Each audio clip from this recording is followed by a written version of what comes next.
ধনে জিরে বেটে নিয়েছি। ধনেটা জানো তো কী ধনে? হ্যাঁ। আর তার সাথে আদা রসুন বেটে নিয়েছি। আর এখানে টমেটো ঘষে নিয়েছি।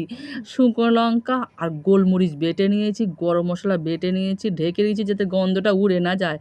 আলুর মধ্যে নুন হলুদ মাখিয়ে নিয়েছি। পেঁয়াজটা কুড়িয়ে নিয়েছি। আর তার সাথে টক দই দিয়ে মাংসটাকে ভালো করে মাখিয়ে নিয়েছি। তেলের মধ্যে দিয়ে দিয়েছি পেঁয়াজ কুচিগুলো ভালো করে ভাজা হয়ে গেছে। মাংসটা দিয়ে নাড়িয়ে চাড়িয়ে ভালো করে স্বাদ অনুসারে এর মধ্যে পরিমাণ মতন লবণ দিয়ে দেবো। আর সব মশলা সব একে একে ঢেলে দিয়েছি যাতে কারো খারাপ না লাগে। আমি সবাইকে দিয়ে দিয়েছি। লবণটা দিয়ে দিলাম, হলুদ বেশি মতন দিয়ে দিচ্ছি।